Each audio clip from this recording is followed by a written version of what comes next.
Perfect. So good morning, everyone. I'm Lorraine Atchison, Managing Director of Women in Business. And this morning, we're going to be hearing all about the Female Founders Competition with Techstart.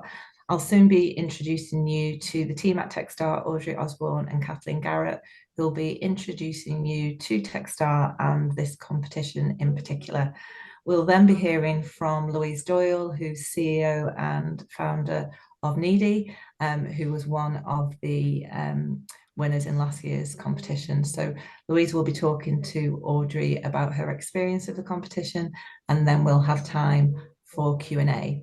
If you've got any questions as the session goes on, please just put them into the chat. We'll be keeping an eye on that and have the opportunity to ask any of those questions at the end. But if there's no questions now, I shall just hand over to Audrey. Brilliant. Thank you, Lorraine, and thank you everyone for being here today. As Lorraine said, this is the third exciting year that we are doing this event alongside Women in Business. So this is quite exciting for us. So over the last 3 years, we've had hundreds of women apply. We've had 12 awards granted of the grant competition, and 4 of those have then been able to go on and take on equity investments. So we'll talk a bit more of that coming up now. So first, I just want to tell you a bit about, what is Techstart Ventures, who we are, what we do. Techstart Ventures is a venture capitalist company located here in Northern Ireland, Scotland, and we invest in early stage technology companies. Now that's quite broad church, so we've invested in everything from medtech spin-outs from the university to dog food and hair care. We're really looking for novelty and innovation at the earliest possible stage. Equity investment is when an angel investor or a venture capitalist investor provides capital for an equity stake within the business. We're one of the most active seed investors across the UK, and to date, between Northern Ireland and Scotland, we've invested in over 130 companies, and we're always looking for more. We manage over £110 million of seed funding across Northern Ireland and Scotland, and that's all to invest in those really early stage ideas. But especially here in Northern Ireland, we also have a proof of concept grant fund that Kathleen runs and which we were able to partner with Women in Business in, which is able to allow people to test the water at the earliest possible stage by availing of an up to 10K or an up to 35K grant, but we'll talk more about that soon. So as we've already covered, very active all across all the different regions and investing in early stage equity. So the proof of concept grant fund, we've been going here almost 10 years now, and it's a very high volume fund that we run. So through the grants, we support entrepreneurs at the earliest stage to get those ideas off the ground. So looking for novelty, looking for innovation, and as already covered, up to 10K and up to 35K grants. We've had over 1,600 applications and 474 awards. So there's about a 30% success rate across all of our grant programs. And they're worth looking at. So on our grants website, you can see every quarter there are the 10Ks, and every 6 months or so there are 35Ks. And every once in a while, we'll partner with a large corporate to do a special 75K grant as well. Now, this program is a great accelerator for us when it comes to the equity investments. So of those 474 awards, 50 of those companies, or about 11%, have gone on to take equity investment from us. We've been able to put quite a bit of grant money in them, as well as our own personal investment. But most importantly, those companies have been able to go on and raise equity from other investors outside of ourselves and outside specifically of the regions of just Northern Ireland, which is great for the local economy. But most importantly, it's great for those companies who got their origins and taking that chance to try a grant to see if this was something that they wanted to do and if it was the right fit to then eventually go on and raise quite a bit of equity investment. So that's a really high level show of who Techstart is and what we do. I'll hand over to Kathleen now, who will take you through the actual grant competition and the specifics around it. Thanks, Audrey. So hi everyone, I'm Kathleen from Techstart Ventures, and my piece here is really to kind of take you through the Female Founders Grant Competition in a little bit more detail. As Lorraine has said, as we're going through these slides, if you do have any questions, please take a note of them, and we'll have a Q&A session at the end, or pop the question into the chat. But yes, we've partnered with Women in Business for the 3rd year in a row to run this Female Founders Grant Competition. We have a prize pot of 175K, and that's to allow us to distribute grants of up to 35k. So this year we'll be doing 5 awards of 35k. Those 5 winners will also be assigned a mentor from Women in Business. We are open for applications at the moment, as I'm sure you've seen on our website. So this competition is offering 175k in funding to 5 female founders. Those 5 female founders should come forward with an application to Techstart with a novel, innovative business idea. So the key thing initially for us is looking for a female to come forward, having identified a problem or a gap in the market. They've come up with a solution and they're looking for a grant to kind of help that they're prove that their solution will work. So proving that your solution, is commercially viable, is technically feasible. As I've said, we'll offer up to 5 grants of 35k, and a business mentor will also be provided to the 5 winners. I'll go through the actual application process in a couple of slides' time, because that involves an online application form, but also a presentation. But I just kind of want to highlight at this point, in terms of eligibility, there's kind of 4 key areas that we look for in terms of your ideas. So as we've already covered, we're looking for novel, innovative concepts. So something new, something different, something unique. Ideally, really identifying, selling that problem, that gap that you've identified, proposing your novel solution, and then wanting to use the grant in a way that will help you prove that that solution is viable. So initially, it's novelty and innovation. The next thing that we look at is the market. So we're looking for large market opportunities, scalable opportunities.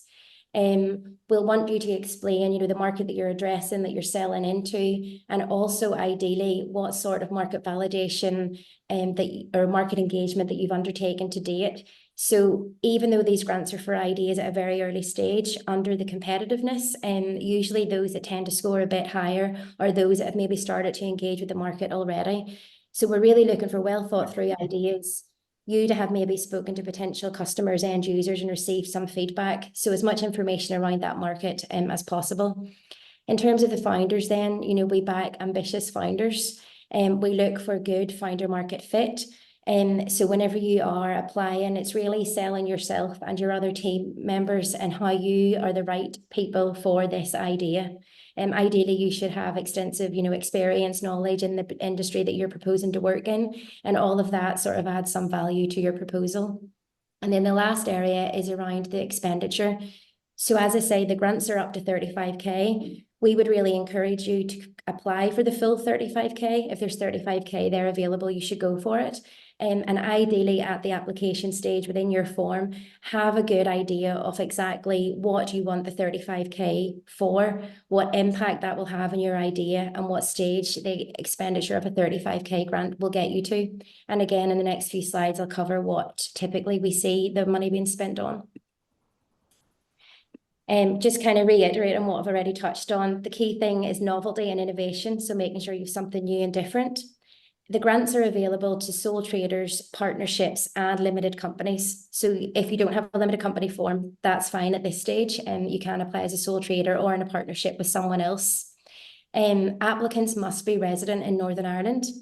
If you are applying through a limited company, that limited company must be registered in Northern Ireland. Unfortunately, if you've received equity funding from Techstart, you wouldn't be eligible for one of our grants.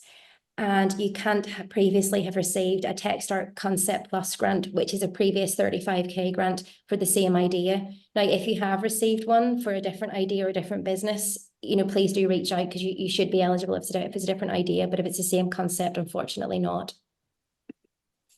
In terms of what we see people typically spending the grant money on, it's usually on the likes of concept prototype development work.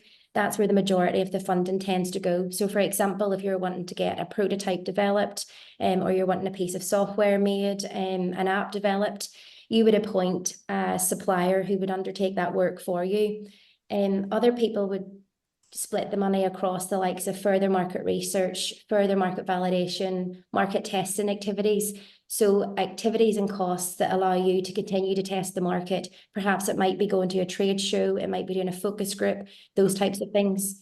We also cover just the assessment of the uniqueness of IP. So if you want to make sure that you're not infringing on any existing IP, you can use some of the grant money to help with that. So you can split the 35k across different types of activities. And I suppose it kind of depends what your idea is, you know, what you're wanting to achieve. Everybody's proposal of the 35k split will differ. And then another point to note that if you do apply as a limited company, you are eligible for some of the money to cover your own time, and that's up to 30% of the grant. So if you apply as a limited company, up to 30% of the grant can cover your own time, and that's if you've got the expertise and knowledge to undertake some of the work yourself without having to outsource it. On our website, which is techstartgrants.com, there's a further list of eligible, non-eligible activities. Just a few things I will highlight. The grant can't be used to cover actual IP protection, so, you know, trademarks, etc. We don't cover, but the likes of InvestNI and other places would have grants available for those types of activities. If you do go through the process and you're successful, we'll agree, you know, how you're spending the money, who with, within a time frame, and only costs incurred within that agreed time frame are eligible. We don't cover typical marketing and costs of selling, costs that aren't associated with the project. We don't cover the likes of equipment, including tablets and laptops, monitors, etc., stock. And then with the internal costs, if you are using some of the money for your own time, we expect, you know, the typical admin project management time to be covered anyway. Those internal costs are more dependent on your expertise and what you can undertake with that. In terms of the grant, if you are successful, the grants aren't paid directly into your account. So it's, you know, if you win, that's fantastic, but you don't get 35k transferred to your account straight away.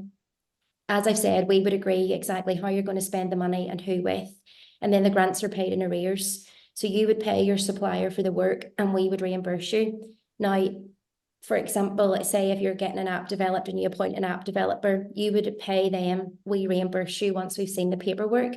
That can be done in small installments. It doesn't have to be the full 35k at once. We are really flexible. We work with you depending on, you know, your cash flow, what agreement you have in place with your supplier, and we pay out based on, you know, how often you submit your claims to us. And as I've touched on already, if you're going through a limited company, you can use up to 30% for your own time. And for us to cover those costs, it's simply through a self-certified timesheet. So in terms of this Female Founders competition, applications are currently open. To access the application form, you go to the techstartgrants.com website. There will be a tab in the top right which says Female Founders Opportunity. And again, there's a full list of, you know, a summary of the grant competition itself, some terms and conditions and FAQs. And then you can click on the Get Started button, which will, or the Apply Now button that takes you through to the online portal where you can access the form. We would encourage you to do that as soon as possible, because you can register on our portal, access the application form, take a read through the form, see what types of questions we're asking, what information we're looking for. You know, go away, do some work if you have to, and then come back, complete the form and resubmit by the deadline. And the deadline's the 30th of April. So you can sign in and out of the portal and the application form as often as you like. So in terms of the schedule, the closing date is after April. It's at 5 p.m. on, sorry, I'm on the wrong slide. It's at 5 p.m. on the 30th of April. Once you get your application submitted by that closing date, Techstart will take a review of all applications. We will then shortlist a number to come through to the pitch session. Ideally, if your application is eligible, you know, we'll take it through. If there's something that means it's not eligible, we'll inform you as to why. We'll have a conversation, and unfortunately, you know, your application will be closed at that stage. But for those of you that do make it through to the pitches, those pitches are scheduled to take place throughout the 20th, 21st, and 22nd of May. Once you get to that stage, we'll be in touch with more information on what to cover in your slides. We'll give you a template to follow.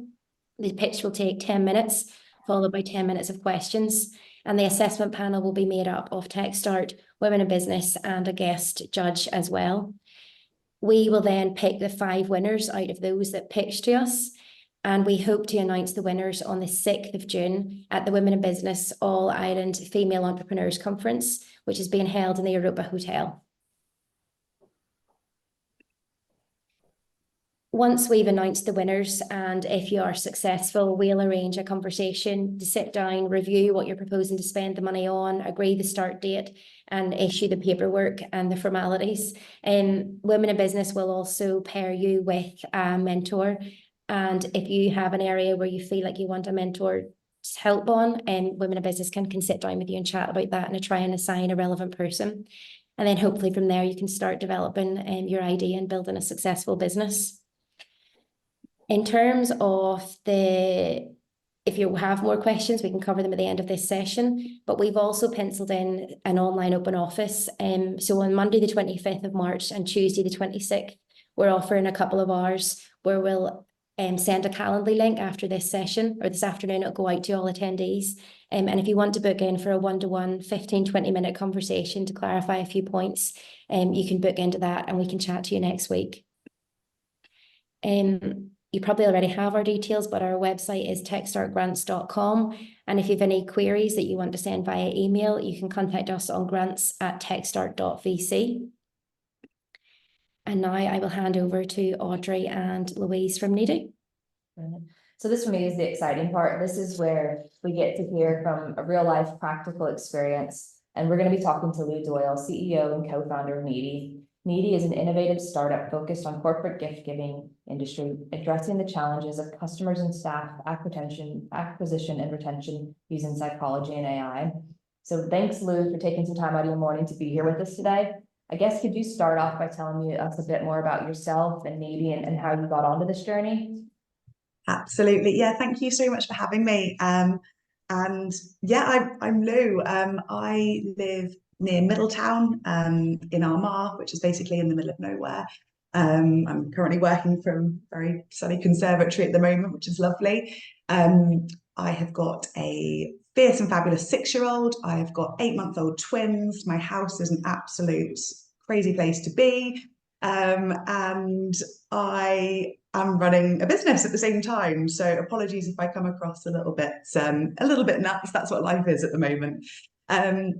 So I suppose I'll start off by saying a bit about Needy and what I do.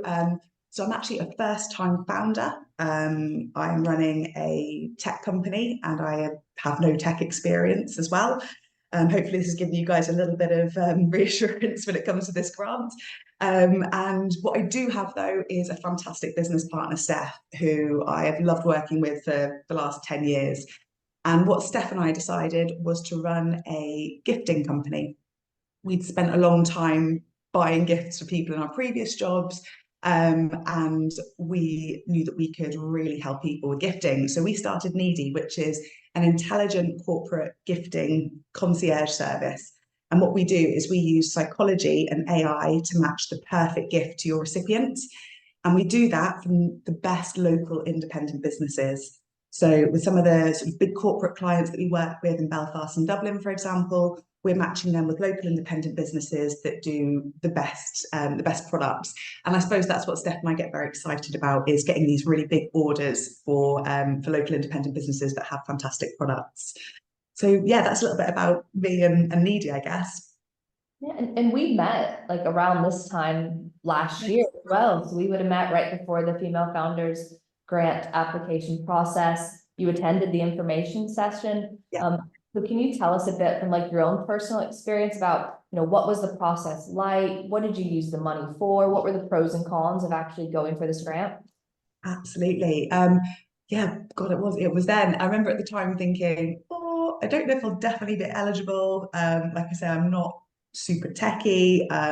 We've got obviously, an idea and we know what we want to do, but we need to prove it and so on. So the process was really helpful because I feel like I asked about 100 that seemed quite silly questions. Both yourself and I know Kathleen as well. Thank you for your patience with me. I feel like we asked so many questions as we went through.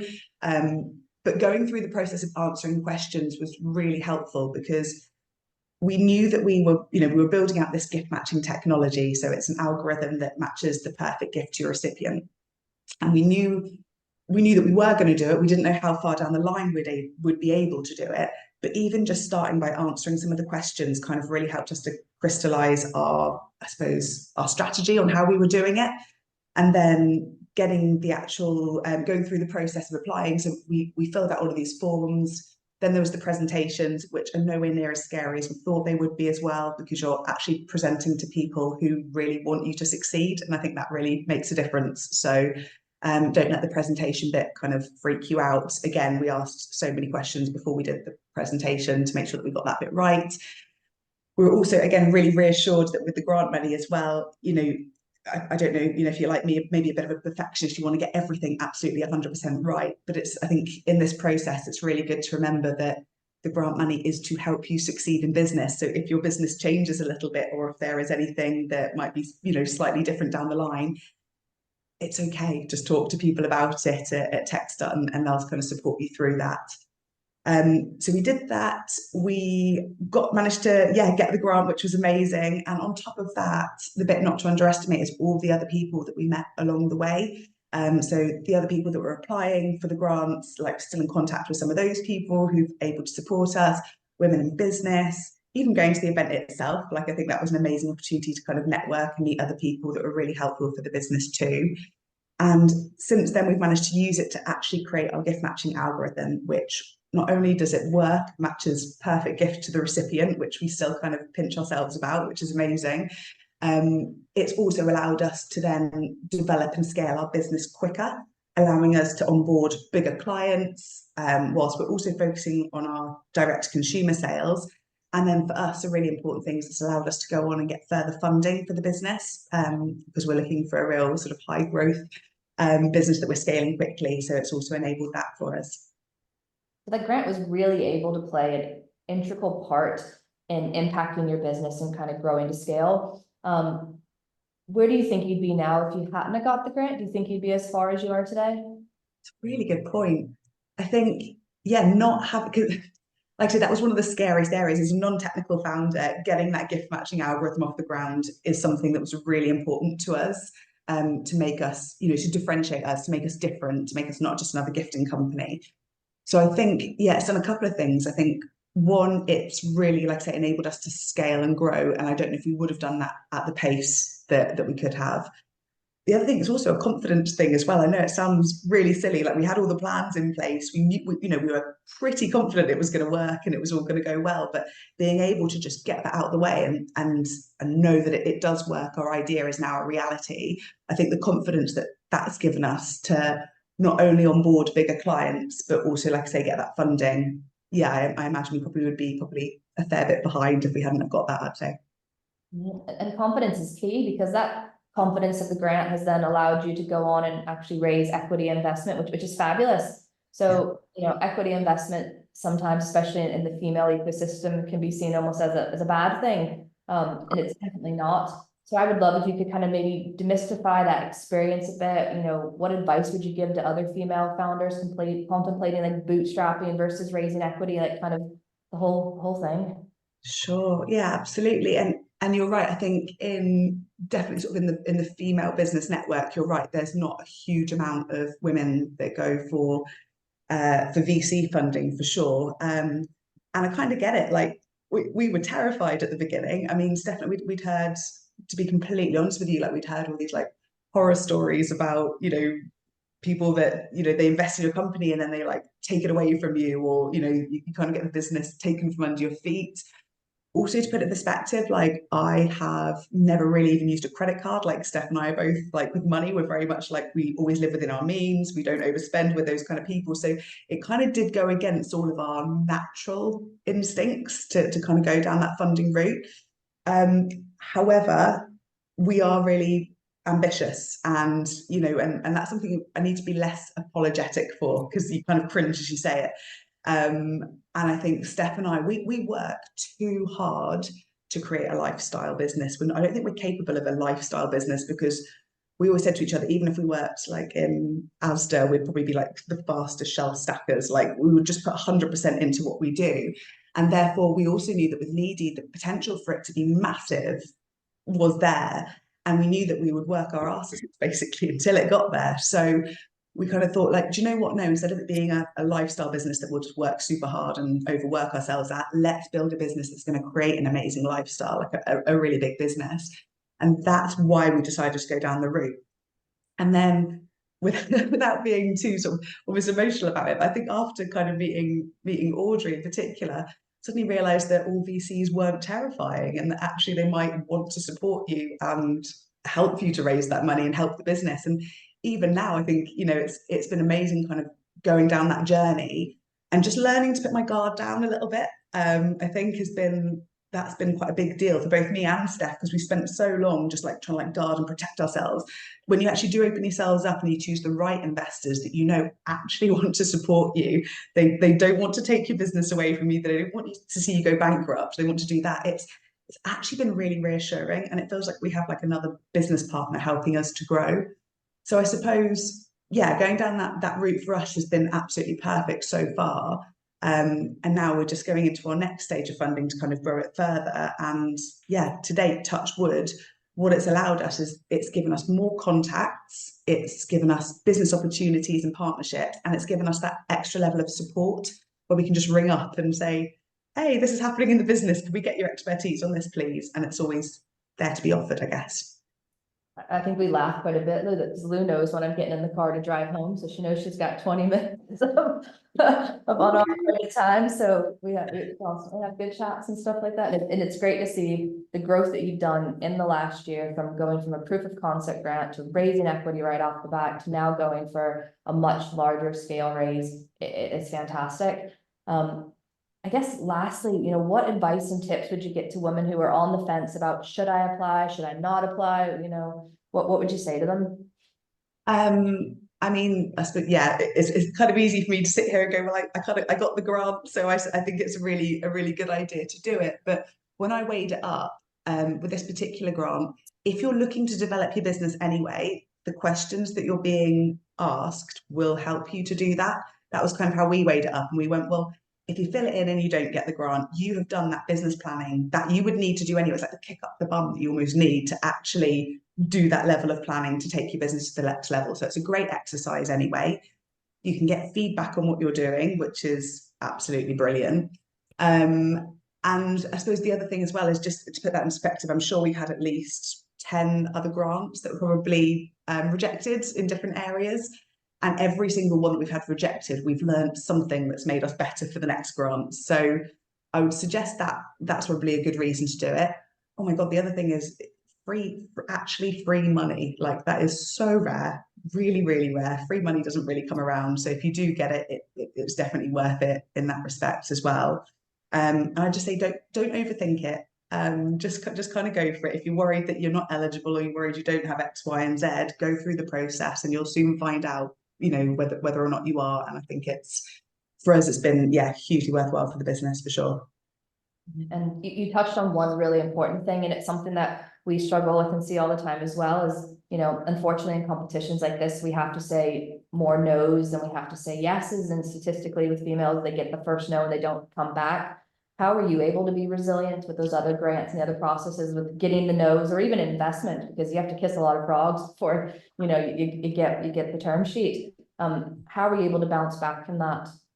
God, that's a really good question, actually. I mean, I think if you believe enough in what you're building and you think, I know Steph and I have always said, like with Needy, it's never ever been a matter of if Needy works or if Needy, it will work. It was just whether or not it was going to take us, 3 years, 5 years, or 57 years. And we really didn't want it to take 57 years. So I think it's just been a matter of just constantly going, all right, then, what's the quickest and best way that we can get to the next step?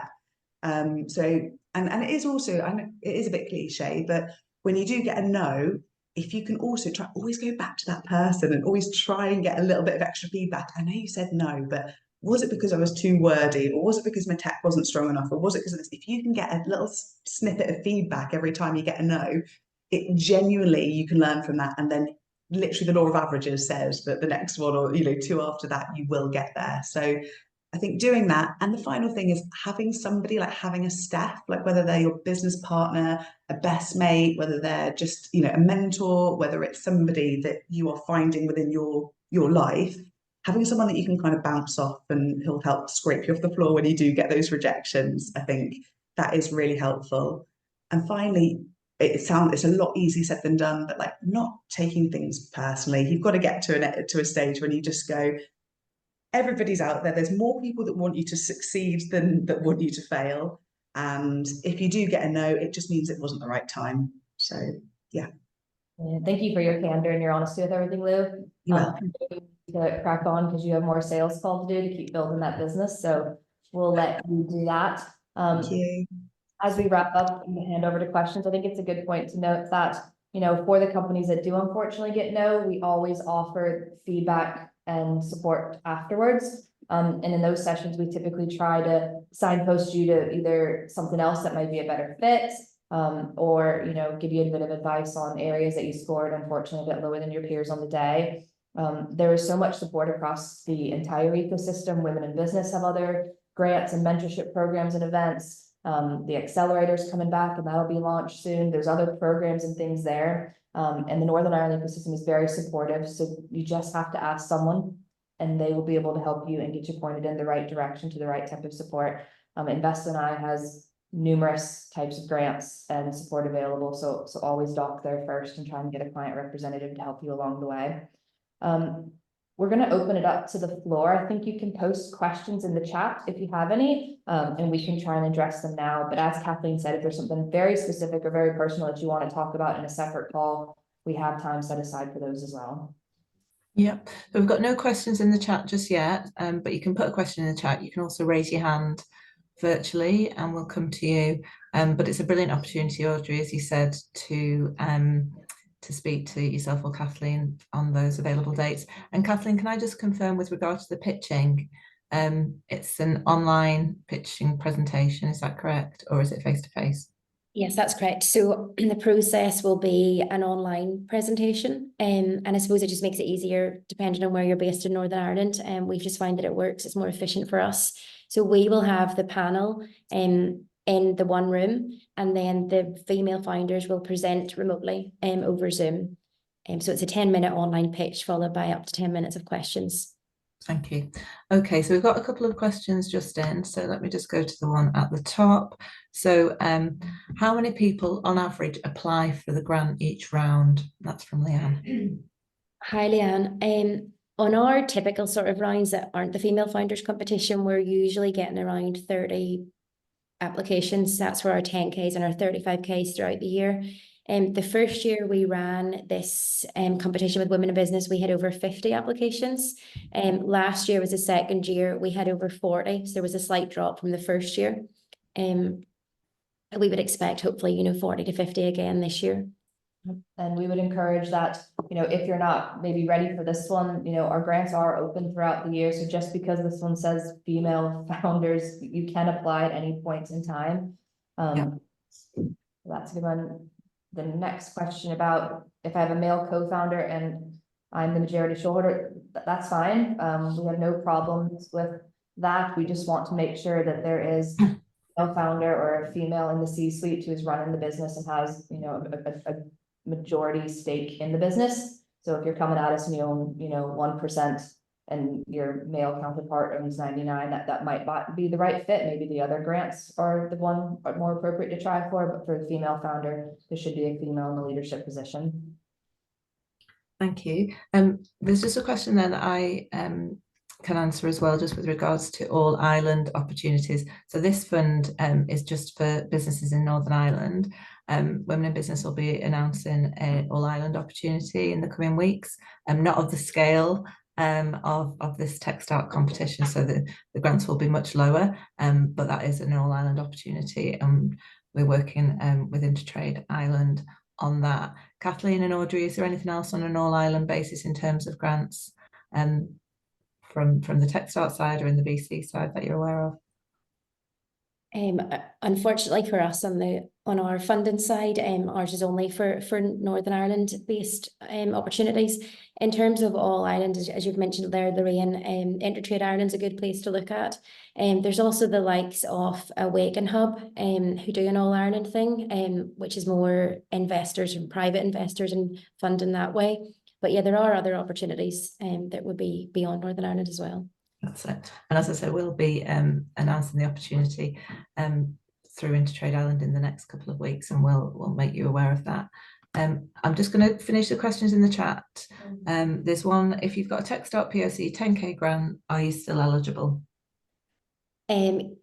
Yes, so if you have a 10K grant, you can still go for this 35K, or if you've had one, you can. You just can't have both of them running at the same time.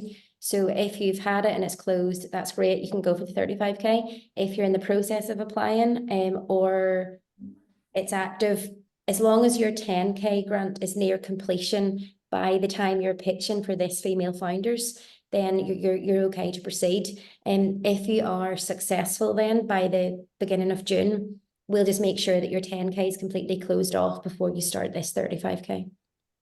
Okay. Are applications more likely to succeed if they have a co-founder? No. No, it's not necessary.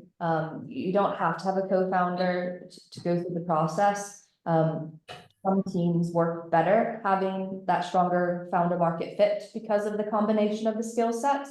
But it's not a requirement, so you can come in as a sole founder. Thank you. There's two more questions in the chat, and then Julie Ellison, I'll come to you.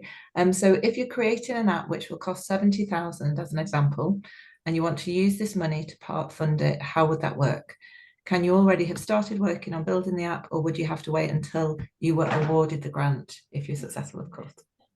Okay, so if you have a quote from your supplier that's 70K, hopefully there should be a breakdown of the phases that they're developing for you with a cost with each one. And if you've started to self-fund that yourself, that's fine. Just be sure that when you're applying, you're really clear on what the 35K will be covering, and be clear that the remainder you're self-funding yourself, or you're using another grant to cover that. But just be clear on what the 35K is actually for and what impact that will have. Okay, thank you. And then if I'm interested in the process of creating a product, do I need to have the product registered as a business in order to apply? No, you don't. Not at this stage, no.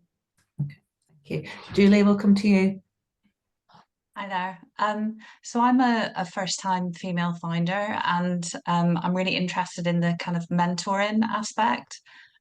Because for me, what I find is that I'm confident in what I do as a business, but there's lots of other things that I've never had to do before. So what outside of this, like from a business mentoring perspective, can you help with? Sure.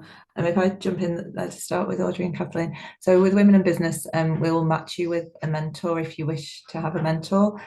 So after the process, when the winners are announced, then we talk to each of the winners about what their requirements are. People have different requirements, and they also have different requirements at different stages. They might not want a mentor straight away, but they want someone towards the end of the grant. So we'll just chat to you about what your requirements are, and match you accordingly. If you're unsuccessful with the competition, we still have a mentoring program with Women in Business. So this runs a number of times a year, so you can still apply for our mentoring program. And we also have a number of entrepreneur programs which bring you together with other entrepreneurs to get that kind of mentoring in terms of peer support. So there's a number of avenues, a very clear one if you're successful with this competition, but also other avenues if you're not. Great, thank you. Other support available to consider, Catalyst has different programs to look for that can help work with you one-on-one. The Royal Academy of Engineers has some. As Gran mentioned, the accelerator actually opens up, for applications tomorrow, and that's a program that you get mentoring support along with opportunity for some potential grant support as well, I believe. So there's lots of things available within the ecosystem. I think you just need to identify which support would be the most help. Is it with the technical expertise, or is it with the actual, commercialization plans and different things like that? And once you kind of know what help you might need, then it's easy to kind of get docked in and connected with the right people who can spend that time and roll up their sleeves with you. Okay. And are you looking for, kind of founders that have got a specific level of turnover at the minute? No, it can be pre-product, pre-revenue, pre-idea. As long as you, started to kind of sketch out what you see as the opportunity, and it has a large market opportunity, and you've started to potentially talk to your end customers.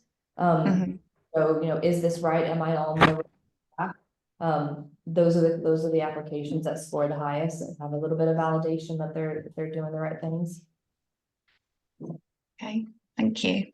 Okay, there's one more question in the chat. So would this count as towards your 2 allowed applications if unsuccessful? No, so for those of you that don't know, in our normal 10K, 35K rounds, we have a limit on the number of times you can apply. So you can have 2 unsuccessful applications. And that's in our normal standard 10s and 35s. But for the likes of this, where it's a more of a focused bespoke call, those strikes don't count the same. Okay. Leanne, you've got your hand up. Sorry, I can't find my emoji to do it. Yeah, I was just wondering, whenever you talk about validating the feedback, so if you're going firsthand and you're speaking to customers, potential customers, in what format would you need to capture that? Does it have to be, does it have to be like a survey or completing forms, or, how do we feedback that validation to yourselves? A lot of people would do surveys, but it's not required. That just allows people like us who like numbers and stats to have some of those numbers and stats to hold on to. It's basically however you're able to present it back to show that you've talked to people outside of your inner family and friends. You want to do that for your own self and your own sanity before you start spending money and building things to make sure you are properly validating that you're on the right path. Yeah, so Leanne, some people might, as Audrey said, have done a survey. I suppose it really depends on who your customers or end users are. Some people would do surveys. Some people might even have letters of intent from potential customers, or even just evidence or something to tell us or show us that you've actually spoken to people, as Audrey said, outside of your family. Yeah, if you have a tangible product, some people have created landing pages and have people just shown that people have signed up for waiting lists and things like that. There are a lot of free things that you can do to kind of put the feelers out there to see, if the market's responding. Okay. There isn't any more questions in the chat. Does anyone else want to raise their hand? Just having a scan around. I can see we've got Gren Armstrong on today from Invest Northern Ireland, and Gren mentioned in the chat that their new accelerator is launching tomorrow. So it'll be brilliant to learn more about that, and we can also share information about that as well. And no doubt it'll be busy on social media about that tomorrow. Any other questions? No, so we'll be following up later on today with the recording from this morning, with the slides, and also importantly with the Calendly link, so you can make an appointment to chat to Kathleen or Audrey. Gwen's telling us it's embargoed until tomorrow, but we should keep our eyes out on social. So it'll be a brilliant opportunity. We've been missing an accelerator for a number of months, so this one will be fantastic, no doubt, and a great opportunity for you all. But if there's no further questions, we can wrap up a wee bit early. And thanks so much for joining us this morning. Good luck to you all. And I'm sure it'll be great to have the opportunity to chat to Audrey and Kathleen in more detail in the next week. Thank you guys so much for your time today. Thanks, everyone. Bye-bye.